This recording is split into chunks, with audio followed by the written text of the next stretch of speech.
Começa agora. Diálogos no Jardim das Oliveiras, com Alberto Almeida. Alô, alô, alô, amigo ouvinte da Rede Boa Nova de Rádio, telespectador da TV Mundo Maior. Gratidão. Estamos juntos para mais um Diálogos no Jardim das Oliveiras, com ele, Alberto Almeida. Alberto Almeida, como estão as coisas? Tudo bem, Alberto Almeida? Caríssimo Damião, quanta alegria podermos estar juntos novamente. Por aqui, tudo beleza, como se diz na linguagem cotidiana. E por aí, contigo? Aqui também, tá tudo bem, graças a Deus. Eu queria que você falasse primeiro, antes de falar do tema, tá aí para acontecer no Jardim das Oliveiras uma grande festa aí. Conta como é que tá essa preparação, para como é que tá tudo isso que tá acontecendo aí no Jardim das Oliveiras aí. Conta pra gente, Alberto Almeida. Então, vamos fazer um evento aqui no Hotel Sagres, aqui no centro de Belém, com uma temática fascinante, muito necessária nos dias atuais, que é família, evangelho e espiritualidade. Precisamos juntar essas três dimensões da vida para podermos fazer face e frente a esse mundo conturbado dos nossos dias que se apresenta no mundo.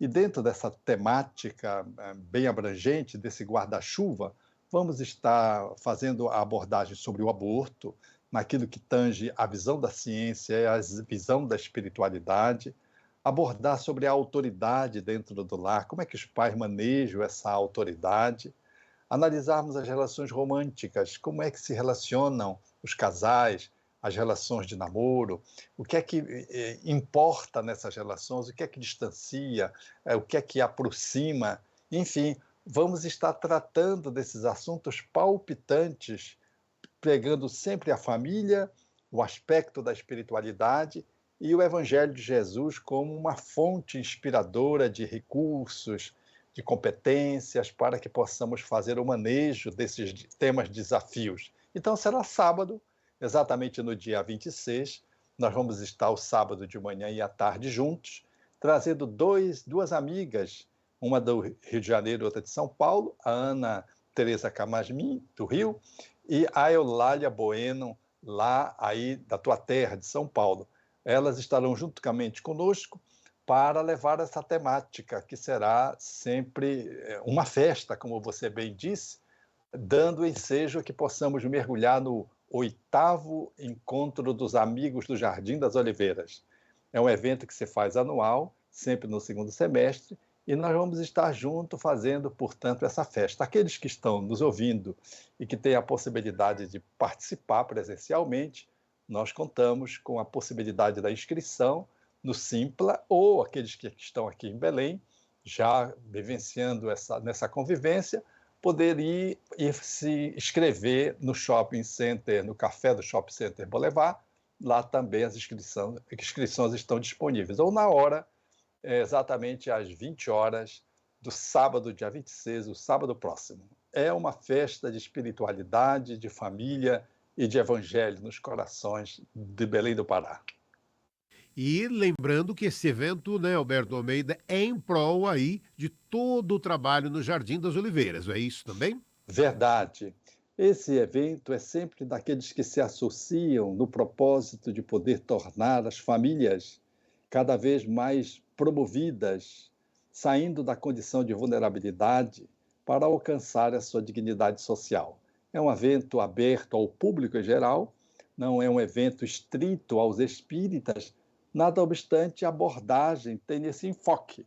Será, portanto, um evento que convergirá as inscrições para o Jardim das Oliveiras alcançar esse objetivo de cuidar das famílias do bairro da Castanheira, que é um bairro vulnerável aqui em Belém do Pará. Legal, obrigado, Alberto Almeida. Que bom, que bom. Parabéns, sucesso aí então no sábado neste evento. E hoje aqui, qual o tema do nosso programa hoje, Alberto Almeida? Crianças cruéis e crueldade com as crianças. É um binômio que nós vamos analisar agora com os nossos amigos internautas, telespectadores e radiovintes.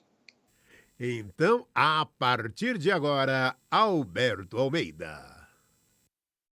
O mundo tem nos trazido catástrofes, especialmente daquelas que são comunicadas pela grande mídia, dos Estados Unidos, que são chacinas que eventualmente acontecem nas escolas, quando alunos movimentam as suas, manuseiam as suas armas que estão em casa dos pais e, fazendo uso delas, promovem aqui e acolá tiroteios e morticínios dentro da escola. Mas temos visto que isso tem se generalizado. O mundo tem estado muito agressivo, muito violento. Nós hoje temos mais de 40 guerras funcionando no mundo. O Brasil também experimenta o reflexo dessas ocorrências que são planetárias. E no nosso país, habitualmente, observamos aqui esses noticiários de crianças que se desencontram e aqui e acolá manifestam no seu comportamento social ou antissocial a violência. Essa semana que passou, tivemos a oportunidade de ver aquela criança de 9 anos no interior do Paraná, numa fazenda, que eliminou 23 animais, o que chocou pelo tipo de ocorrência e pelo tamanho dela aqueles que tiveram acesso a esse noticiário, fazendo menção de que a criança já tinha apresentado um comportamento agressivo anteriormente. Os olhares sempre se voltam, e se voltam porque ele se repete, qual aconteceu na Bahia, daquele que assassinou o adolescente, 4 amigos, e depois se suicidou, valendo-se de armas, portanto, de fogo. Episódios que aqui e acolá retratam como nós estamos lidando conosco mesmo, e especialmente em família, com as crianças. Porque se há crianças cruéis, precisamos avaliar o quanto a família, especialmente, e a sociedade, por extensão, estamos sendo cruéis com as crianças. Há uma necessidade emergente de podermos olhar como está a belicosidade dentro de casa, a energia agressiva sendo movida, o quanto nós, enquanto adultos, estamos cuidando das nossas crianças amorosamente, estabelecendo limites, fecundando-as com regras no processo educativo capazes de poder restaurar para a criança perdas, danos, sofrimentos e assegurar o cuidado a essas crianças. Porque toda manifestação no lar de violência, de beligerância dos pais entre si ou com os filhos, beligerância que não são só com as crianças, o que as crianças assistem, ferem-nas.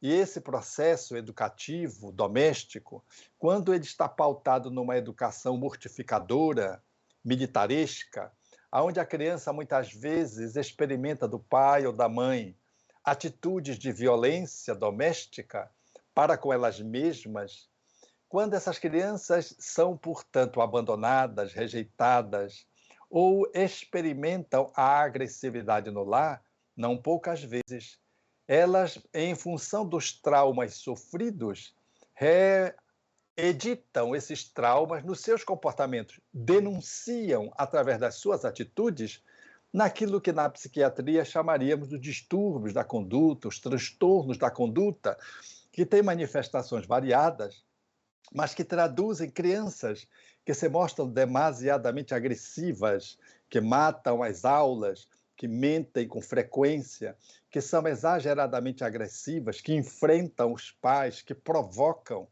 que não têm um mínimo de empatia, que se manifestam muitas vezes de uma forma tão violenta que surpreende porque quebram as coisas, maltratam animais ou então manifestam uma agressividade desproporcional em casa, seja com as pessoas, seja com as coisas.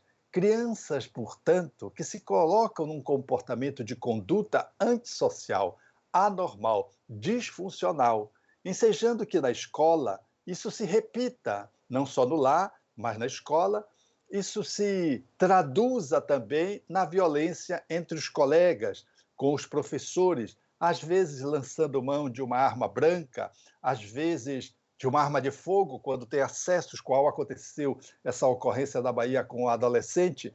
E aí nós temos os desdobramentos da violência que se manifesta, chamando a atenção, chocando, mas que traduz como um efeito causas que não estão sendo observadas. À luz do pensamento espírita, nós temos que olhar essas ocorrências, primeiro, do ponto de vista socioantropológico e psicológico, analisando o que sucedeu com essa criança, como é que é a história dela, aonde ela está inserida. O lar é funcional ou disfuncional onde ela está vivendo? Ela é cuidada, abandonada, rejeitada, maltratada? O que acontece com ela? Ela presencia violência? Ela é objeto da violência direta dos pais ou dos seus cuidadores? E na escola, como é que isso vem acontecendo nos últimos tempos com essa criança que apresentou esse comportamento antissocial? Ela tem sido vítima do bullying? Ela tem sido maltratada por este ou aquele professor ou por um grupo de professores? De que modo, portanto, essa história da criança fala da causa dessas dores que se manifestam nos transtornos de conduta, onde a criança, num dado momento, explode e tem um comportamento que chama a atenção, seja nos maus tratos a outras crianças, aos animais, ou numa atitude grotesca com os objetos domésticos ou da escola, incendiando, por exemplo, fazendo subtrações, roubos, que chamam a atenção pela desproporcionalidade e o conjunto desses sintomas caracterizando, portanto, que aquele espírito reencarnado na posição infantil, portanto, da criança, está precisando de ajuda e de que não poucas vezes foi tratado com crueldade, seja em casa, seja na escola. Uma criança que, às vezes, enquanto espírito, já nasce com uma vulnerabilidade, traz uma deficiência psicológica, traz uma condição, por exemplo, de alteração do comportamento, trazendo características inteiramente próprias, divergentes, não típicas, ou traz uma doença mesmo, uma deficiência mental, traz uma limitação sensorial, traz um quadro de um transtorno do déficit de atenção e hiperatividade, ou traz um outro quadro mais dramático, como o da esquizofrenia, ou do processo depressivo, ou da ansiedade, ou do transtorno de ansiedade, e que a partir daí o trato, o manejo da escola, da família, inadequadamente feito, levam esta criança, num dado momento, a ir estratificando dores que vão se acumulando e, num dado momento, tal como aconteceu com aquele jovem do Rio de Janeiro, do Realengo, ele pegou uma arma, entrou e matou todas as pessoas que, eventualmente, estavam no circuito da sua vida, promovendo bullying, e salvaguardou aqueles que eram, como ele, objetos do bullying. Tinha um gordinho do seu lado que sofria bullying, que ficou com medo e não conseguia sair da sala. E ele ainda amoestou o garoto, porque o garoto era como ele, sofria bullying.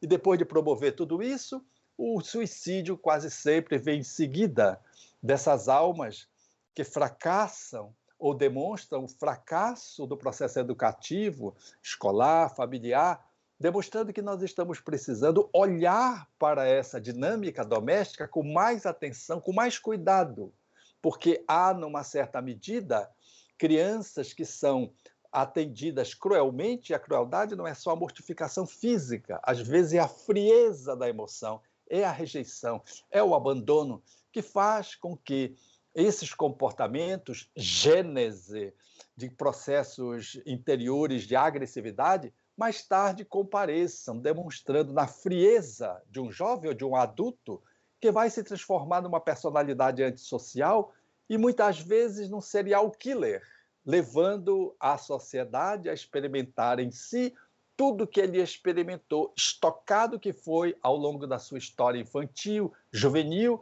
as agressividades, os abandonos, as friezas, os maus tratos, as crueldades, enfim, que fizeram parte da sua história de construção do seu ego, da sua educação, da sua personalidade, que de algum modo adulterou o caráter daquele espírito que reencarnou, que trazia já suas vulnerabilidades e que agora chega na sociedade como um ser ameaçador, precisando, às vezes, ser excluído do convivência social porque ele é uma ameaça a si mesmo e aos outros, em função de trazer um transtorno de personalidade antissocial, chamado vulgarmente como psicopata.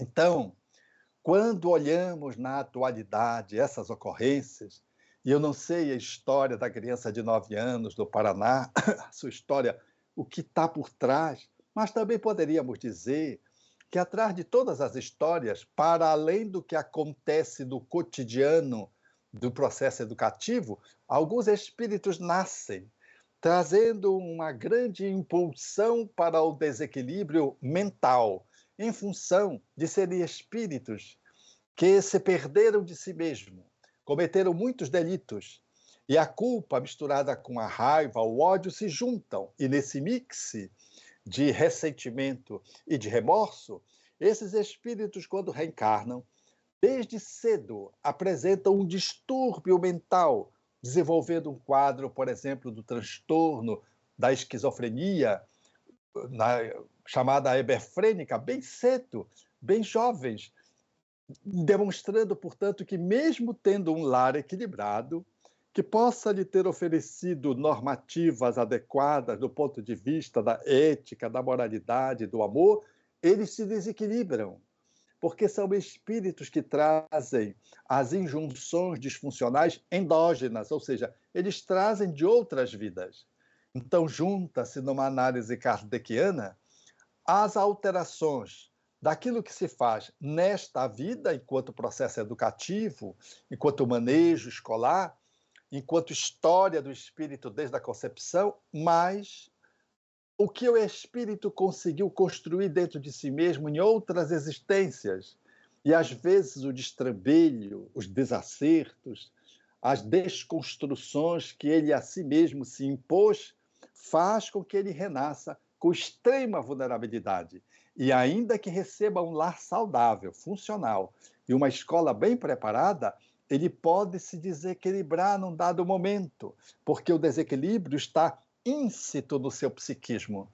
Ele já nasceu trazendo aquele germe que, num dado momento, mediante uma situação mais ou menos corriqueira, ele explode, detona e vem a céu aberto aquele inconsciente do passado, de outras existências corpóreas, vem a céu aberto seus desequilíbrios, configurando, portanto, de que ele é um espírito que guarda dentro de si muitos conflitos e que, a despeito de todo o amor e acolhimento que teve nesta encarnação, não foi suficiente para manter-se saudável do ponto de vista da sua mente, das suas emoções. Alguém pode dizer, e aí, do que vale? Isso é terapêutico, porque mesmo que traga uma esquizofrenia gravíssima, como a hebefrênica, que tem uma evolução sempre reservada, o atendimento, o acolhimento a esse espírito que vai fazer um percurso ao longo de toda uma vida com um psiquismo, a despeito da ajuda médica e dos medicamentos e dos psicólogos e dos terapeutas, vai apresentar disfuncionalidades e vai andar sempre com muita dificuldade na existência, esse espírito está se recuperando, ele está drenando, ele está se refazendo em face do seu passado obscuro e delituoso. Mas, a par dessas ocorrências que só a reencarnação explica, nós vamos encontrar essas outras demasiadamente frequentes, que são as causas dessa existência que motivam os desequilíbrios dos jovens, dos adultos e das crianças, que são os maus tratos, as crueldades, os abandonos, as rejeições, os assédios, os bulinamentos, a violência sexual, a violência química dentro do lar, do álcool, das drogas socialmente não aceitas, as violências emocionais que existem dentro do lar, onde o pai ou uma mãe mortifica o outro sem tocá-lo fisicamente, mas emocionalmente beligerante, desqualificador. O psiquismo da criança, que deveria receber nutrição, cuidado, amor, assistência, proteção e limites, se coloca no mundo de uma forma destrambelhada. Egoicamente vai se formando desestruturadamente. E já desde a infância, da tenra infância, começa a dar sinais de que os pais tem que melhorar a atenção para eles. Às vezes, buscar a ajuda de profissionais para poder trazer aquela criança para receber um manejo mais adequado do ponto de vista parental, de pai, de mãe. Às vezes, na escola, ele começa a dar os sinais de que estão precisando de ajuda. O comportamento antissocial de um jovem ou de uma criancinha que está lá com seus 7, 8, 9, 10 anos, já é a denúncia de que elas estão desestruturadas. Nós já estamos atrasados para cuidar delas. E, se não tomarmos cuidados mais avançados e urgentes, elas vão nos engolir do ponto de vista simbólico, elas vão trazer para a sociedade todas as suas dores e esparramar essas dores, alcançando outras crianças, outros adultos, alcançando a si mesmas, porque lesadas já estão, muitas delas terminam em suicídio. Um momento de pausa desses dias, para com mais vagar possamos olhar para os nossos filhos, para os nossos alunos e poder cuidar deles, aqueles que estão sob a nossa guarda e que manifestam o comportamento provocador, perturbador, opositor, destrutivo, mentiroso, nos exageros que uma criança traz, dá o tamanho do desequilíbrio que ela está apresentando. Nas fugas das escolas, nas notas que genericamente se colocam muito baixas, muito embora a criança tenha inteligência, porque ela está absolutamente num blackout dentro de si própria nas suas emoções. E essas emoções em distúrbio, destrambelhadas, vão contaminando profundamente a mente. E lá pelas tantas, elas são convidadas a não só serem cuidadas por terapeutas e psicólogos, mas também por psiquiatras, que deverão entrar com medicações adequadas para ajudar naquilo que é o desequilíbrio que já alcançou a dinâmica cerebral e que faz com que o comportamento daquela criança já não consiga mais, pelo manejo doméstico, ser recolocado numa direção adequada. Esses são dias que precisamos implantar paz em casa, gastando mais tempo no diálogo, no cuidado, na brincadeira com as crianças, suprimindo-lhes as telas, notadamente os brinquedos violentos, as brincadeiras violentas, os programas violentos, que são a maioria dos programas infantis, e podermos fazer uma seleção de conteúdos, mas, sobretudo, investir no conhecimento pela convivência, investir no trato do cuidado, da ternura, do afeto, do toque, enfim, da assistência que deve se fazer maternal e paternal, bem como nas escolas, quando os professores são convidados para, além do conteúdo que devem administrar, o cuidado com os vínculos que se estabelece professor-aluno e, aqui, acolá, poder estar dando mais atenção àquelas crianças que chamam a atenção pela tristeza ou pela agressividade, que chamam a atenção pela sua inquietude ou pelo movimento agressivo com que elas se manifestam dentro da sala. E esses sinais dão aos professores a dimensão do quanto, para além de sermos repassadores de conteúdo, somos educadores, somos formadores de cidadãos, mais do que cidadãos, de homens de bem, se para além da matéria específica que somos comprometidos a administrar, se somos cuidadores, sem substituir os pais, porque a tarefa dos pais é insubstituível, e sem que a escola tome o lugar da casa, do lar, ela possa ser o complemento favorável para atender crianças que às vezes emergem de lares disfuncionais. E tem na escola uma compensação, evitando que essas crianças possam delinquir e entrar em surtos e cometer os atos que temos vistos nesses dias. Humberto Almeida, hoje aqui com o tema Crianças Cruéis e Crueldade com as Crianças. Alberto Almeida, diga lá pra gente, que estamos aqui acompanhando mais um Diálogos no Jardim das Oliveiras, como melhorar o espírito da criança que foi confiada a esses pais, filhos maus aí, são uma prova para os pais, Alberto Almeida? Espíritos que renascem trazendo uma índole agressiva, muitas vezes são espíritos que foram lesados pelos seus próprios pais e que aguardam deles a dimensão da tolerância, da resiliência, da indulgência, para que, através de um comportamento de convivência empática, amorosa, possam ir diluindo essa animosidade que vem gratuita e inata de crianças em relação aos seus pais, com traços, às vezes, de maus tratos, de crueldades, que as criancinhas podem apresentar.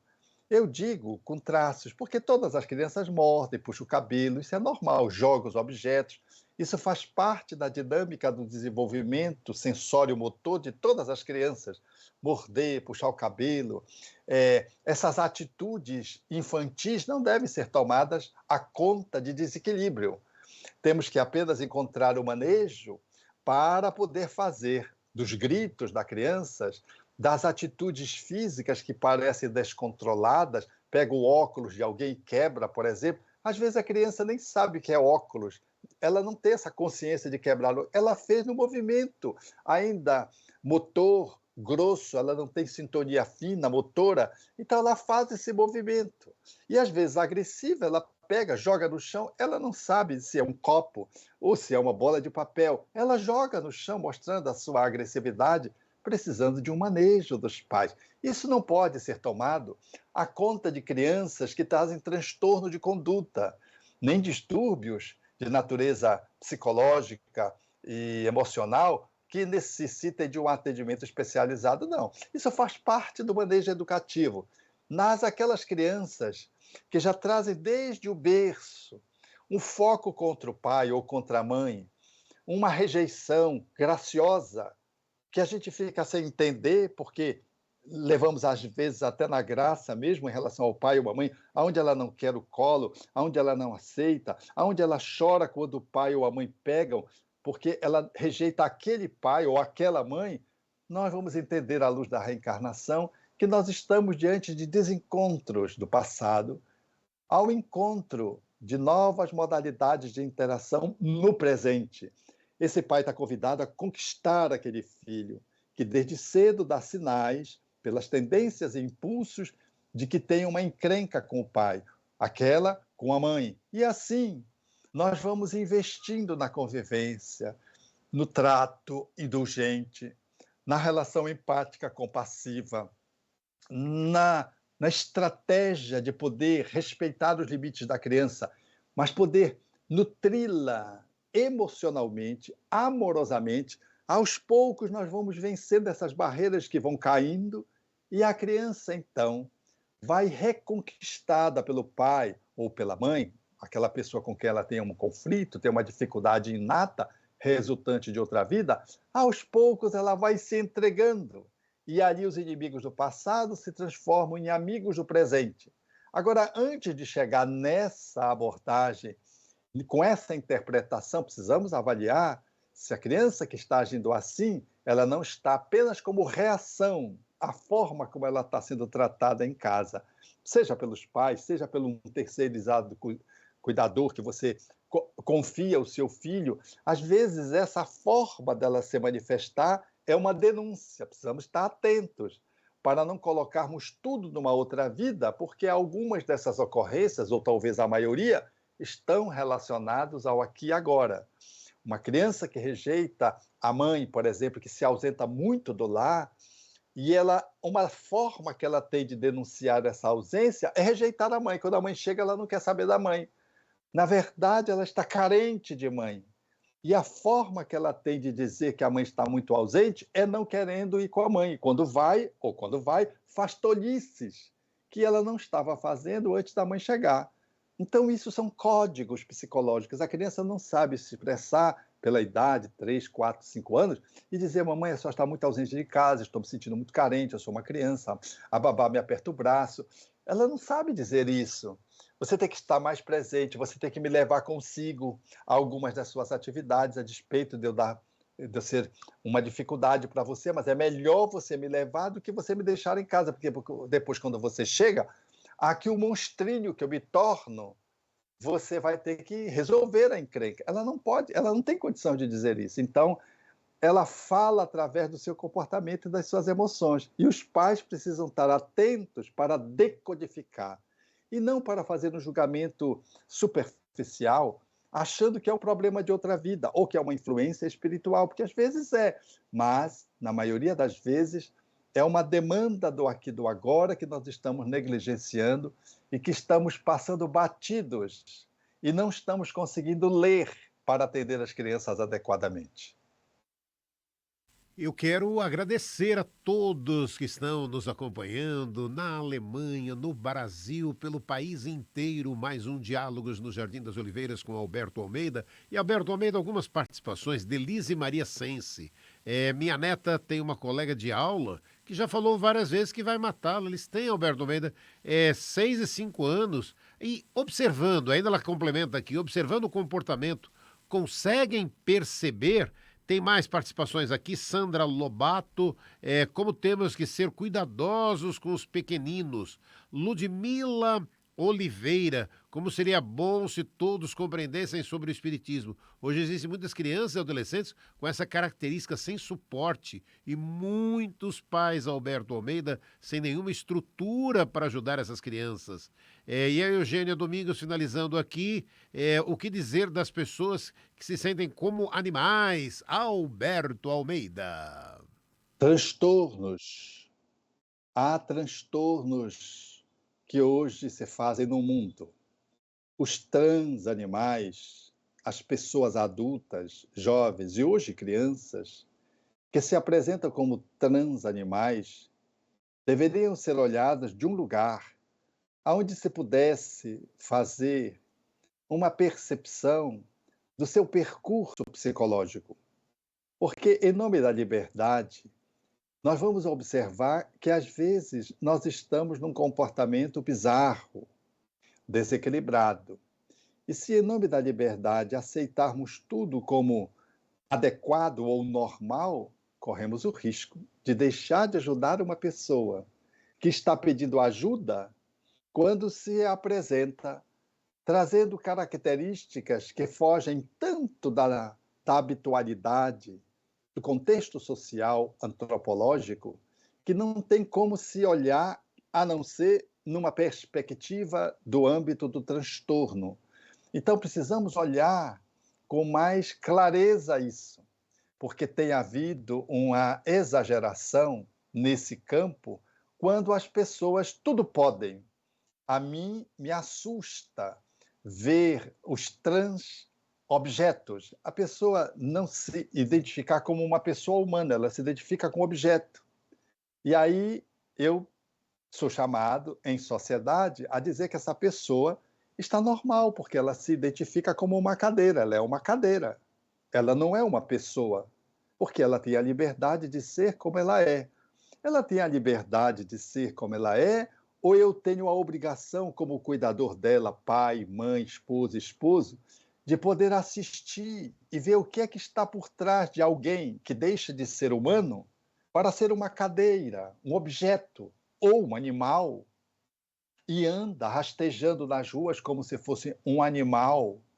Então, há muitas coisas bizarras a mim, como uma pessoa da área psicológica e espiritual, que me faz lembrar de alguns conteúdos que se dão no mundo espiritual, onde espíritos dominam outros e fazem-no perder as características humanas num processo hipnótico e fazem com que eles se possam travestir na maleabilidade do corpo espiritual ou perispírito com uma formatação, com uma morfologia semelhante a um ser animal, a um vegetal, sob uma indução hipnótica de um obsessor que tem ascendência mental sobre ele.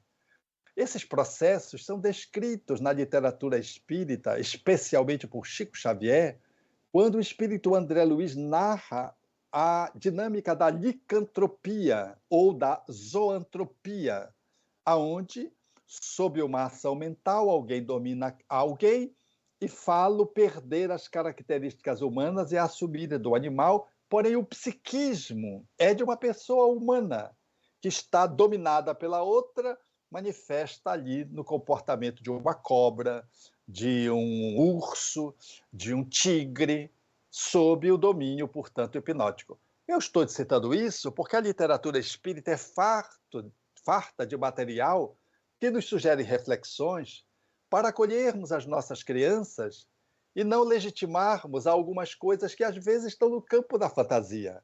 A criança pode se sentir um pássaro, e ela sentir o pássaro, você também pode se sentir dizendo que vai voar e entrar na fantasia dela. Isso é um processo, é um momento e pronto, ali é um exercício de criatividade perfeitamente compreensível.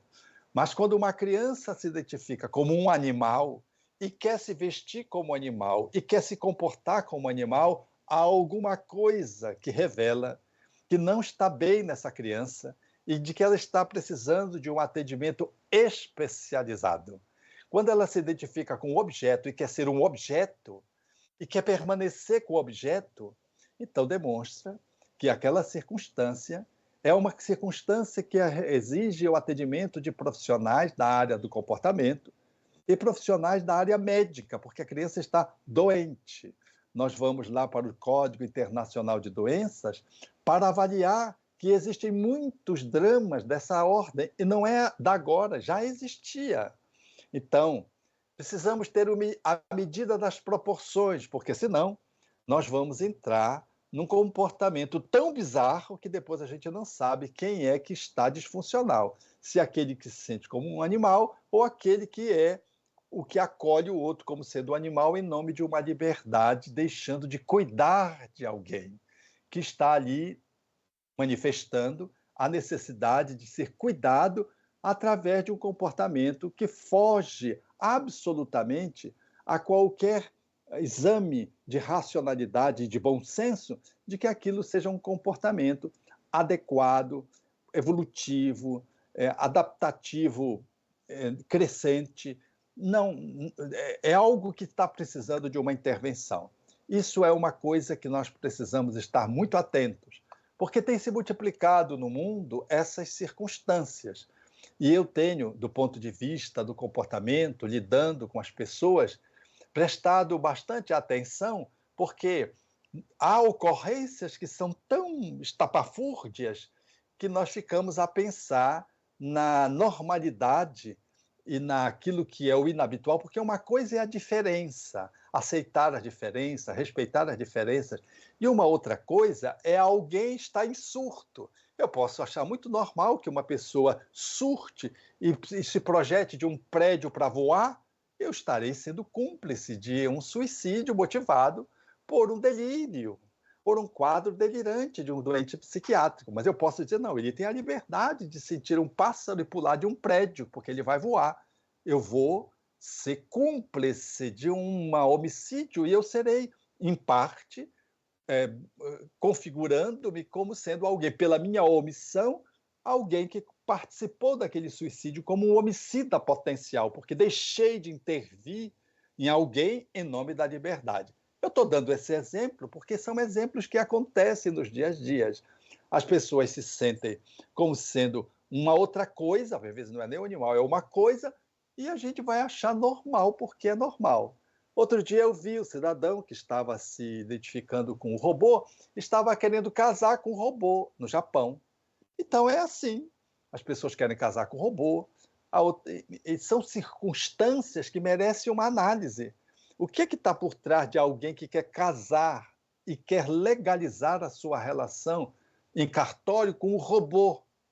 Então, em nome da liberdade, de aceitar as diferenças, nós somos chamados, muitas vezes, a participar de circunstâncias que raiam o bizarro, o absurdo. Isso não tem nada a ver em poder respeitar as pessoas como elas podem ser ou conseguem ser, mas em compreender o quanto, muitas vezes, o seu comportamento, mais do que uma liberdade consciente de escolha, é um suplício, é uma súplica de ajuda, porque para ela é um suplício que ela está vivendo, mas ela não sabe verbalizar. Então, Penso que o Espiritismo, com a sua literatura farta, mostrando a interação dos dois mundos, pode também mostrar que algumas pessoas, sobre forte processo obsessivo, podem também se sentir um animal, sobre uma ação obsessora de espíritos que, lhes dominando a mente, fazem-na passar por posições ridículas. E elas estão precisando de atendimento médico e espiritual, de desobsessão, às vezes atendimento medicamentoso, psicoterapêutico, para sair daquela circunstância ameaçadora. Isso é de bom tom, e aqui não vai nenhuma fala contra as liberdades e nem uma fala desrespeitosa às pessoas que querem ser como querem ser, mas uma advertência para olharmos as pessoas que muitas vezes se apresentam em nome da liberdade, usando a liberdade, um grito de socorro e não são ouvidas, porque em nome da liberdade a gente deixa que as coisas corram frouxa e algumas delas se desencaminham e quase sempre terminam em tragédia. E Alberto Almeida, mais uma vez agradecendo a todos os amigos que estão participando aqui junto com a gente na realização de mais este Diálogos no Jardim das Oliveiras com Alberto Almeida. A Luciana Mello, melhorar saúde mental para todos desde a escola. A Maria do Carmo Fischer dizendo o seguinte: Alberto Almeida, vejo crianças generosas, sensíveis, que nos dão esperança do tão esperado mundo de regeneração. Gratidão a Deus por isso. Elaine Silva dizendo o seguinte: Alberto Almeida, e essas crianças autistas também têm que ter regras e ensinamentos de bom comportamento e do certo e errado, não é? E a Dilce Leda de Mogi, minha neta Alberto Almeida, de 6 aninhos, sofre com as amigas que não brincam com ela. Ela fica muito triste. Alberto Almeida. Então, as crianças que experimentam a neurodivergência, o comportamento atípico dos autistas são crianças normais, não são doentes. São crianças que trazem características psicológicas, comportamentais, neurosensoriais bem distintas daqueles que são, a maioria, os chamados neurotípicos. E precisam ser compreendidas para que elas possam ser atendidas adequadamente.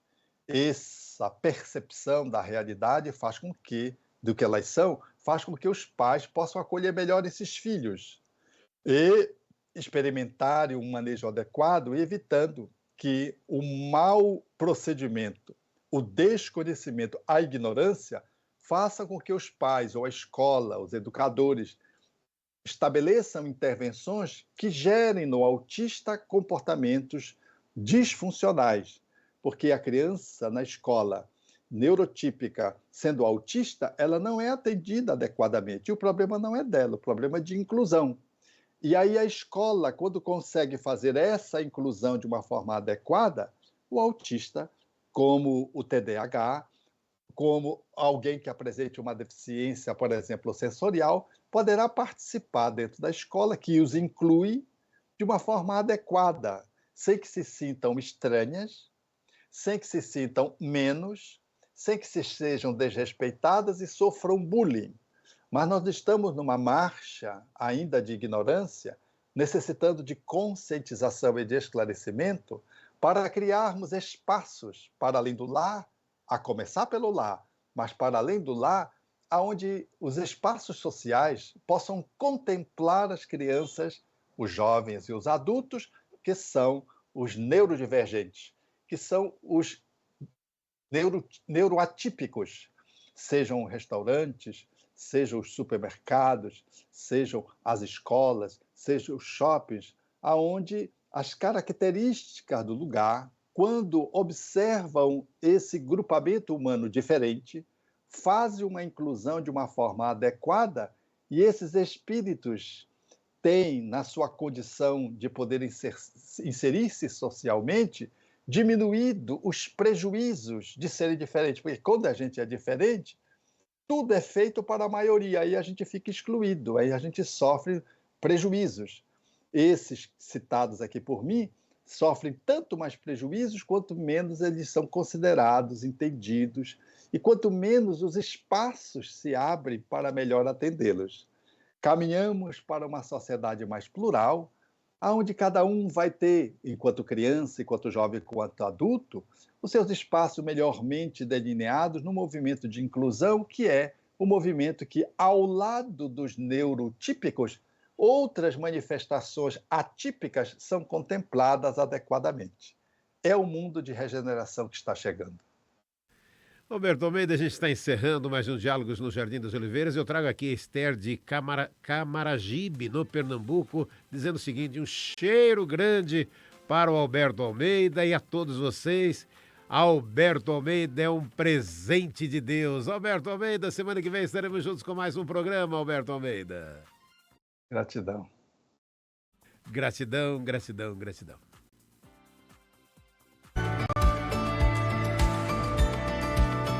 Você acompanhou Diálogos no Jardim das Oliveiras com Alberto Almeida.